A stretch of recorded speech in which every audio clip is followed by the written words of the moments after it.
Bonjour tout le monde, j'espère que vous allez bien.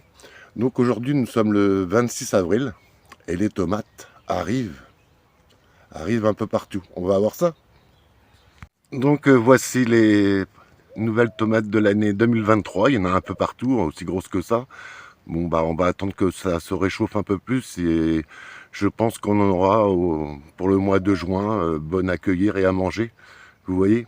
Donc la serre est grande ouverte la journée, la nuit je ferme même pas les petites fenêtres, vous voyez là, je laisse ventiler et les températures du mois de mai vont être clémentes, donc je pense qu'on n'aura pas de sein de glace. Mais bon, tout est fait pour les protéger en cas où. Vous voyez qu'ils sont beaux, hein. Donc les premières tomates de l'année 2023 arrivent. Donc on va aller faire un petit tour du potager vite fait. Donc je suis content pour... ils ont été plantés au mois d'octobre. C'est pommier. Donc celui-là c'est le gros locard. Vous voyez, il est en fleurs alors qu'il a été planté au mois d'octobre. Vous voyez, donc je vais vous faire voir les deux autres. Donc celui-là c'est le calville blanc qui a été planté en même temps, hein. Vous voyez comment il est en fleurs. Alors que généralement il faut attendre au moins 2 ans pour qu'on puisse avoir des fruits. Donc le calville blanc qui a été planté en automne aussi, hein, au mois d'octobre on va dire. Ils ont quoi, 6-7 mois de plantation. Magnifique, hein, vous voyez les fleurs. Bon, j'espère qu'il ne gèlera pas. Je vais vous montrer l'autre. Donc le troisième qui est le pommier pitchounette. Vous voyez, il est en fleurs. Pareil, ils ont été plantés en même temps, hein, au mois d'octobre. Ils sont déjà en fleurs. C'est-à-dire donc si jamais ils ne gèlent pas, on aura des pommes. Si les abeilles veulent bien sortir butiner. Les artichauts que j'avais semés en pot, je les ai replantés en pleine terre. Mais je les protège du vent parce que le vent, vous voyez, ceux-là, je ne l'avais pas protégé. Le vent les a vachement abîmés, hein. Ça, c'est vraiment mon problème, le vent. Donc celui-là, ça va. Donc je vais les laisser protéger le temps qu'ils prennent de la masse et qu'ils soient résistants. Vous voyez. Celui-là, il est bien parti. Il est vraiment magnifique, hein. Donc on va aller voir maintenant l'arbre à fraises. Vous voyez ces petits fraisiers qui sont arrivés à racines nues, des racines qui faisaient à peu près 20 cm. Excusez-moi. Il n'y avait aucune vie, j'y croyais pas. Je les ai plantés, je les ai arrosés, puis il est tombé de l'eau. Et regardez.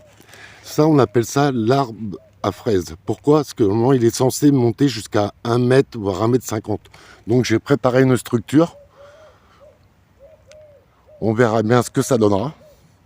Vous voyez, ils sont bien partis quand même, hein. Au départ, j'aurais pas cru qu'il y aurait eu de la vie, hein. Franchement, ils sont vraiment bien partis. Donc on appelle ça des arbres à fraises. Ça donne des grosses fraises, apparemment. C'est un essai que je fais cette année, on verra bien, hein.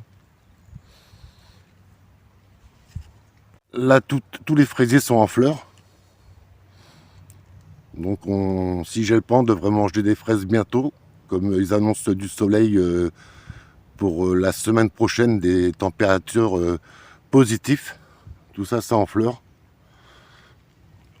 Là, on peut voir l'oseille. Je l'ai planté à mi-ombre. Bon, elle se fait attaquer par les limaces et tout ce qui va avec, hein.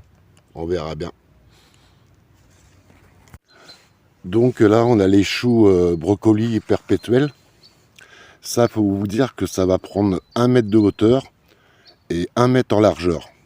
Donc la première année, j'aurai pas de brocolis, mais au bout de la deuxième année, j'aurai des grosses têtes de brocolis perpétuelles qui m'en donnera pendant plusieurs années du brocoli.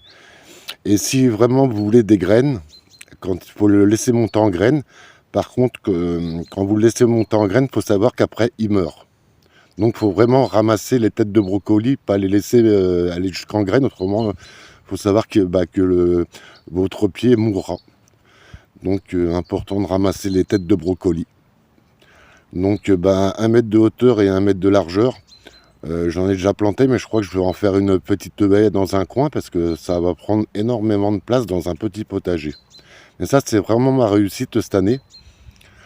Là, je dois faire J'ai une autre variété à mettre en route là. Je vais bientôt le faire. C'est le poireau oignon perpétuel. Là, je vais y mettre, je vais mettre ça en route tranquillement. Voilà ce que je pouvais dire pour le moment. Bah, ça prend forme tout à petit. Vous voyez, le potager il prend forme hein, tout à petit. Voilà, tout à petit. Il faut vous rappeler qu'ici c'était que de l'herbe. Ça a été du boulot, énormément de pierres. Là, on peut voir les oignons, l'ail et l'échalote que je l'ai planté en automne. Voilà, voilà. Bah écoutez, je vous dis à plus tard. Salut!